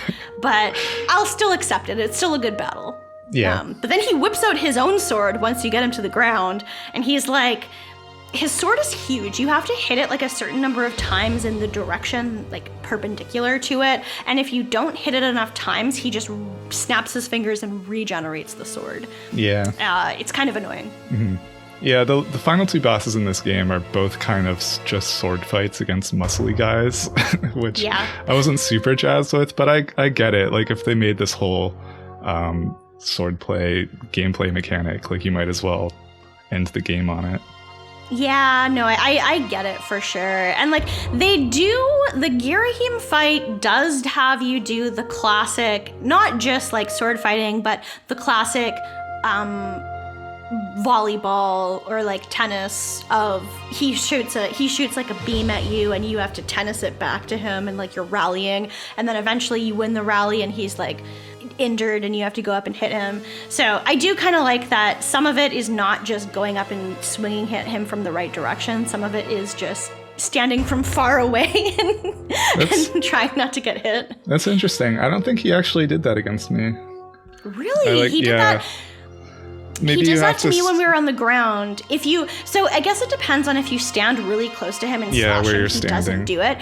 If you stand really far away, he'll shoot like it's not like a beam, it's kind of like a frisbee that can either be horizontal or vertical, and you have to hit it back and forth with him. And then that was how I was able to hit him, because I was not hitting him from the right directions if I was close range. I had to get him to fall over. Huh. Yeah, I was just too eager to thrust at him, I guess. So I was getting right up on him. Yeah, well, I mean, I don't blame you. It's Ghirahim, so... Yeah, good character. I see what all the fuss is about. Yeah, he's great. One of my favorite Zelda villains. Like, between him and Vati from a couple of other Zelda games, like, that's... And I have another favorite from a different game, I guess, but I won't spoil who it is yet. But those ones are just, like, my favorites, because him and Vati are both just, like, little twinks. And that's just the perfect villain. And he's, to me. yeah, and not only that, like I did already like him for that reason, but like the fact that he turns out to be like such a clear counterpart to the companion that you've had for the whole game is like a very really interesting good. reveal. He's like he's plot important as well as just being like horny and weird. I know, right? Like, Demise's sword is just horny. Like, what's wrong? Like, Yeah. Promble? Yeah, like he's just weirdly horny for no reason, but he's also a sword. So, all right, sure. When you finally kind of beat him, well, you wear him down, and then Ghirahim is like, well, we've been fighting. I've been able to bring my boss back, and he's been sucking some of her soul out while we're waiting, and that's how he's gotten some powers. He's been sucking this soul out of Zelda. He can't like kill her or anything because it takes a long time to do this, I guess. But he finally gets his human form again.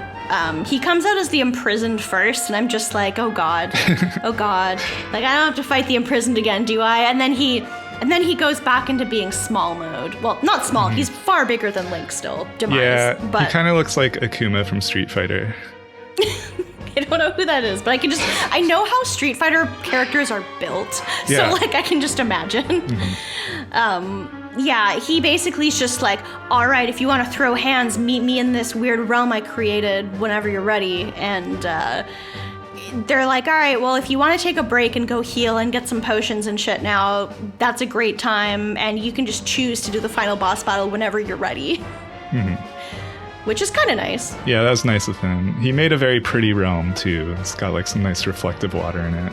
Yeah, it basically is like, it reminds me a lot of the realm you're in Ocarina of Time when you battle Dark Link, where it's just like the whole floor is very reflective and like mirror-ish, and there's like, you can kind of just see like infinitely in the distance.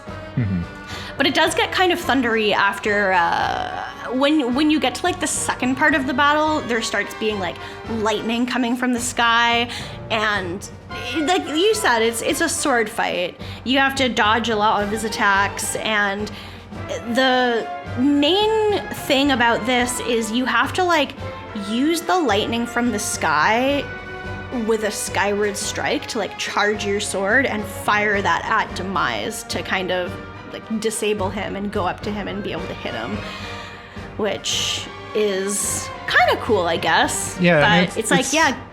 It's pretty intuitive because you see him putting his sword straight up and you're like, oh, I can do that. But Yeah. the problem is, like, the lightning only hits you at certain times. I couldn't quite figure out if it was like a certain place you have to be standing to make it hit. And then Yeah. when it played the animation of Link finally getting the Skyward Strike charge, that's always when Demise would hit me, like in that one split second. I know, same. Like, it was so annoying because, like, I would lift my sword up just a second too late, then he would get his sword, and then I would, like, not be able to dodge because my hand is up, like, trying to get the Skyward Strike going. And, yeah, he would lunge at me, or we would both fire them at the same time, and then they cancel each other out instead of doing anything. And he does which is kind of annoying. And he does a ton of damage when he, like, electrocutes you. So it definitely took me a couple tries. Yeah, it's a tricky fight. The whole time I was thinking about how I don't remember which like Games Done Quick it was, but I remember one time watching someone do the Demise battle blindfolded and just being like, yeah, nah, no, I could never do this. Like, I do think I beat the battle on my first try, but I did have like 3 things of potions on me. Yeah. So, yeah, it's tricky because like knowing exactly where he is just really important. But then you have to do that final blow on him. The first time it fails, and then the second time you get it, and then it's like, it feels a little anticlimactic. It's like, oh, that's it. Like, I just hit him and now he's gone. Because he only really has like 2 phases. Whereas I think other phases of like other versions of Ganondorf, like there's a lot of Zelda final bosses who will have like 5 phases. Yeah, or like 2. a giant monster phase at the end, right? I was kind of expecting something like that, but I didn't mind. Again, games can be short. It's fine. You can just have 2 phases. Yeah, exactly. And I think part of the reason too is because if you're not super skilled at the sword fighting, which is super understandable, it's like, I'm not very good at the sword fighting in this game. They don't want it to be impossible for you to beat. Whereas other Zelda games, it's like, you just need to get good enough at dodging and just not getting hit by a lot of stuff to get through all the phases. But here it's like, yeah, no, you do need to have a certain level of skill with the sword to do it. Mm-hmm. But yeah, that's Demise. And then we get a couple cutscenes after that. So we go back to Zelda and she's all happy and everything. We then say, okay, we're all gonna go back to the present, and Zelda's like, Impa, aren't you coming too? And Impa says no, because she has to keep watching. She has to make sure Demise doesn't break free again or something, or I don't know. And Zelda's all sad about it, so Zelda gives her one of her bracelets, her little shiny prismatic bracelet, and is very upset. And then we go back to the present, we go back through the portal, and we see Granny there, and she's got Zelda's bracelet on. What? And we're all like, what? And all the characters make the funny what face. And then Granny, Impa, she like gets Thanos snapped, basically. Yeah. She turns into like dust. Yeah. Maybe the least surprising reveal of the whole game, because like you possibly like she has the same braid and everything. Like you kind of knew that was the case. Yeah, and it's like, okay, well, who else is here? Like the only reason that makes it somewhat surprising is like thousands of years have probably gone by in this time period. Yeah, but so you're like, oh, but it's a fantasy world. Yeah, plus you've seen Impa, like she can survive anything probably. She's like old as balls. And then she's like, my job here is done. And then she just turns to dust. Mm-hmm. And then everyone's kind of surprised and also sad at the same time.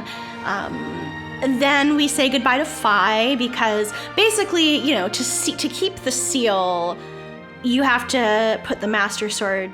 Because I think after you defeat Demise, I think you like absorb his soul into your sword somehow.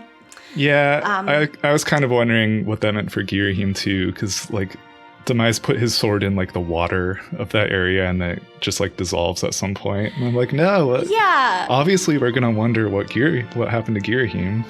Yeah, like I guess it makes sense for Demise, but yeah, no idea about Ghirahim. For Demise, it's really cool lore because, you know, the plot of a lot of Zelda games, the number one that comes to mind first is Ocarina of Time.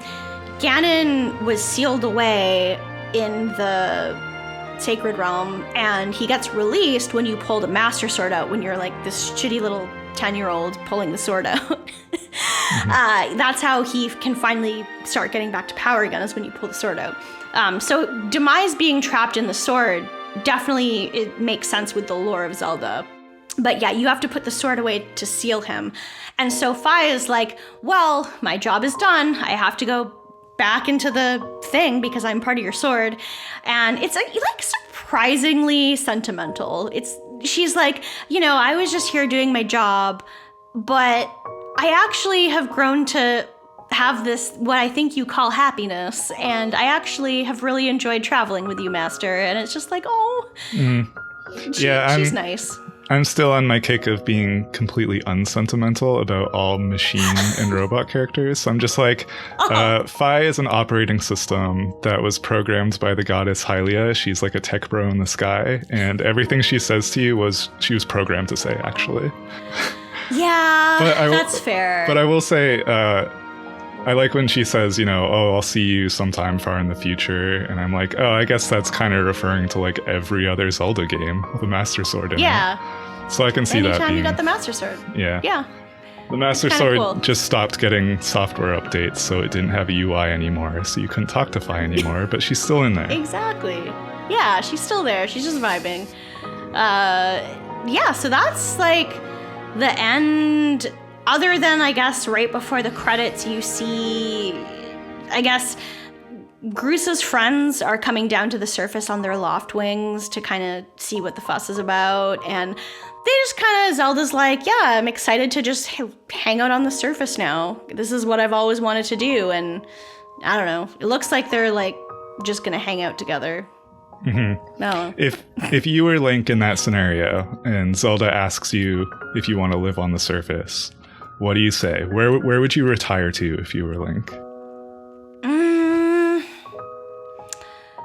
Probably the forest area somewhere. Interesting. Just because I don't like the heat. So I definitely wouldn't want to live in the desert, even though it's one of the cooler regions. I'd probably rather, you know what, I would want to live with the Kikwi. I see. The Faron Woods. Yes. Yeah, because I would rather just live in the sky still. Like, fuck the surface. Well, the sky is so small. It's like living in this very small town and there's nothing else. Because you can go back up to the sky whenever you want. I guess that's true. But I was just thinking, like, that's where all the other, like, Hylians are still. You know, you're gonna you're gonna hang out with Gorgo the rest of your life. I guess it depends. Because some of them might come down and hang out on the surface too. Now that they know it's safe, they might come down, and clearly they had to start a society at some point. Because, you know, they don't call it Hyrule, but we know that it's gonna become Hyrule. I guess that's true. Because, yeah, right now there's not really a name for, well, right now it's Groosland, right? Yeah. And this was the Legend of Groose. But I'm guessing other people will come down and live with you. Until they were willing to move, I would live in Skyloft or Pumpkin Landing. That's true. And I guess if you live on Skyloft, you can go down to the surface whenever you want to. So, Okay, so that's the story. We had a couple other things left on the document. The soundtrack. Yeah, we should talk about the soundtrack in this game.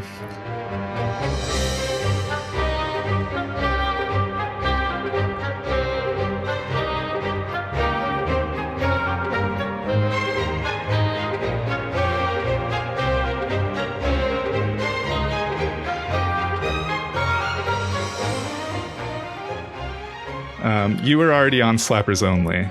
This is true. I was on Slappers Only, and I did talk about my favorite songs from the game. But do you have a single favorite? Yeah, I think my single favorite song from this game is the Stalfos music from the Stalfos fight. But it's so tight because there's some really good songs. I really like the version of Zelda's Lullaby in this song, or in this game. Yeah. I really like Ballad of the Goddess. It's just a complete... Ballad of the Goddess is just Zelda's Lullaby backwards, and it somehow goes even harder than Zelda's Lullaby. It's so good. It's like because the Symphony of the Goddess tour was happening and like the tour dates were all scheduled, they're like, we just have to write a ton of orchestral music. Yeah, and it has to just... all of it's going to go off, and it's going to be so good. Did you get to go to that, by the way? Did they come to Vancouver? Yep, I have been to 2 Symphonies of the Goddess. So the first one I went to was like back not that long after this game came out. So the Skyward Sword part was like huge. That, I think I liked it more the first time I saw it than the second, because the first time also had... they did my favorite Zelda song, which, I mean, okay, my favorite Zelda song is Farewell Hyrule King from Wind Waker, but that is just a rearranged version of the Hyrule, I believe it's the Hyrule Castle music from A Link to the Past, and they just did a big version of that in the first symphony I saw, and that was just so good.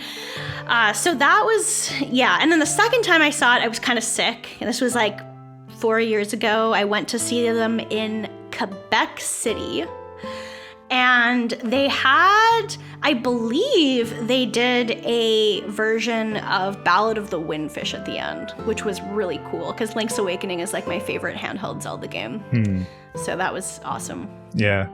I did the theater kid thing and listened to the whole soundtrack before I saw the show, before I played this game. I listened to, and there's like, it really is just like 6 full hours, like 6 CDs of like perfect podcasting music. Like we've gotten some good feedback on using music throughout, and it's like, no, this game was made for that.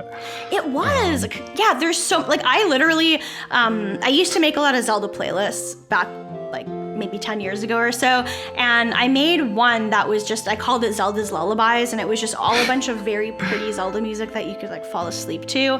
And it had so much music from this game. Like, it had a couple of the Silent Realm songs on, like, not the Silent Realm music when they're attacking you, but like the twinkly version when it's safe.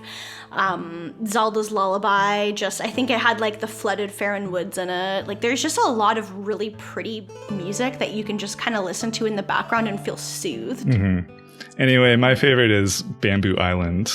We opened our first episode with it. It's just so great. It sounds like if Kei Tronada made a Zelda song. It doesn't sound like the rest of the sounds. Yeah. And it's really, really good. Yeah, and I was thinking of or the Isle of Songs music might be good to open this episode, but the more I listen to it, like, it's fine in the game when you're kind of going from point A to point B, and like it's nice and atmospheric, like there's rain falling and stuff. But when you listen to it just like on its own, it's so sad. Like, if you're using it in an audio only medium like a podcast, it would be like, oh my god, who died? Well, Demise did, and probably Ghirahim.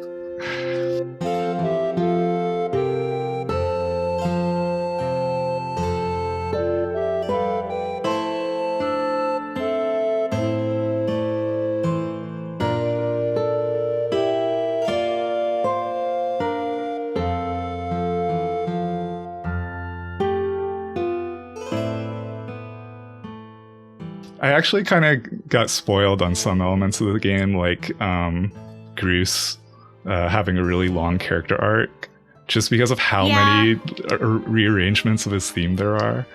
And it's really impressive that they managed to make one that's like melodramatic and sad, like this super goofy theme. They made it sad somehow. With the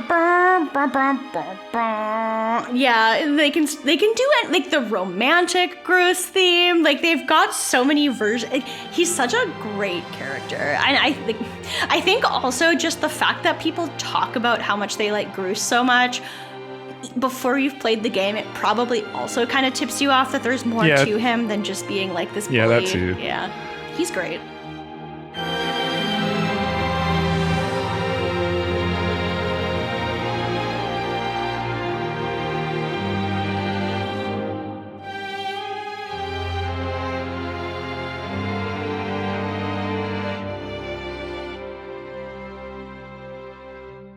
So yeah, like, I listened to Bamboo Island and had this picture in my head of like this really grand like place with bamboo everywhere, and I'm like, why have I never heard people talk about this? So I'm excited to see it.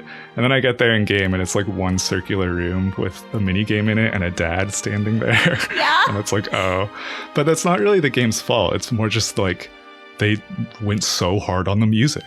They did, yeah. No, the songs are so good for things that are barely even part of the game, like things that you barely spend any time there, and they just made the best music for it. It's definitely one of my top Zelda games in terms of best music. Yeah, personally. Well, Stephanie, I know you like, or maybe like hate watching Zelda listicles, like top 10 videos. I love watching Zelda listicles. So, you have no idea how many I've watched. So I figure this podcast is a good platform for you to make your own. And I was wondering where numerically you would rank Skyward Sword officially without spoiling the exact placements of like the games around it.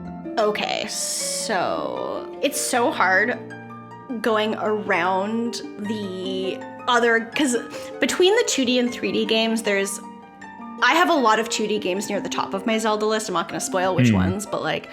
Yeah, and those are very different from the 3D ones too. Yeah, that's the thing, is they're so different.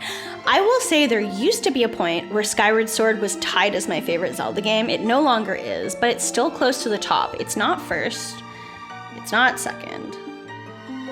And also in my brain, I'm like, how do I explain whether or not I'm counting two games as one for reasons? Because there's a couple that I would probably, and I reserve the right to change this after we've done more games. Okay. But I think I would put it 6th. Interesting. I haven't played enough of them to really have an informed opinion, but I've seen people say that it's the worst 3D Zelda game, and I'm God, no. pretty Absolutely skeptical. Not. Yeah, I'm sure some of them are worse. Like the one that I think about a lot, because maybe it's the last one that I played, and also just like the next one sequentially, is this game and Breath of the Wild. Like I've seen the suggestion that if you took the good parts from both of them, they would kind of like cancel out each other's weaknesses and be like the perfect Zelda game. Interesting. But I don't know if that's true. They are like very different though. Like I would have a hard time even like ranking those two against each other. They're like whole different genres. I have a really hard time ranking Breath of the Wild among other Zelda games because it is so vastly different from all the other Zelda games. Like, it almost doesn't feel like a Zelda game in a lot of ways, but like it is, and it's a really good game. But the things I like about it are not the reasons why I play and love Zelda games. Because my favorite things are like the themes you get in like a certain dungeon or a certain area. Like all the dungeons in Breath of the Wild look very similar because they're very like you know, the divine beasts all look the same, like thematically. Yeah. I like to get like the different themes. I like to get the different vibes, but all of the shrines look the same. But I like the puzzles they have, but I wish there were more than 4 real dungeons. There's a lot of things I could say, but I mean, I'm sure at some point we'll cover it, but yeah, it doesn't feel like a Zelda game, but it's still a good game. Yeah, just an interesting thought with this game coming out on Switch and then Breath of the Wild 2 also supposedly coming out soon. But yeah, Skyward Sword, I think we definitely like talked about a lot of its flaws as well along the way, but it just seems like there's definitely like something there, and the qualities that it has like are definitely strong. Yep, absolutely. I will say, without spoiling a lot, of the 3D Zelda games, it's about in the middle of where I'd rank all of them. It's not my favorite, it's not my least favorite. It's probably closer to my favorite than not, though. It's probably a little closer. Because like I said, there was a point when I consider this to be tied for my favorite Zelda game. But at this point, it's still up there. But it has a lot of competition. There's a few Zelda games that I have very, very, very high praise for. So yeah.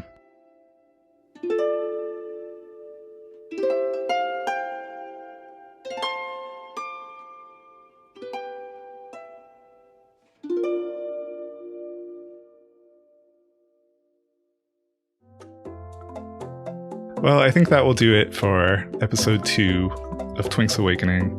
A few things to plug. We have had a Twitter, actually since before our first episode, at TwinkyWakey. So make sure to follow us there. Yep. It just shows you how like on top of things we are that we didn't mention it. I know. I retweeted something from it the other day. So if you go to my Twitter, which is Age of Oddish, you will see that I've well, I don't know when you're... This is not a good thing for me to suggest because you could be listening to this episode at any point, but I have retweeted, and I'm pretty sure I actually have the link to the account in my bio. So if you go to my bio, you will see like podcast host of Twinkie Wakey, and there's like a link to it in there. So yeah, nice. And I want to send a special thanks to Matt Ribeiro of Noisespace.xyz for getting us hooked up on Noisespace. Yeah. Because if it wasn't for Matt, our distribution method would just be like writing the URL to a Dropbox file on little pieces of paper and like mailing them by snail mail to our 10 friends. And that's the only way anyone would hear our podcast. Yeah, instead we're hosted on like a whole network that Matt has lovingly procured, and there's lots of good podcasts on there that you can check out if you go to noisespace.xyz, and it's Z because that's how you say the letter. It's not Z. Mm-hmm. That's it for Twink's Awakening, and remember, a delayed podcast may eventually be good, but a bad podcast is bad forever. Thank you. Bye.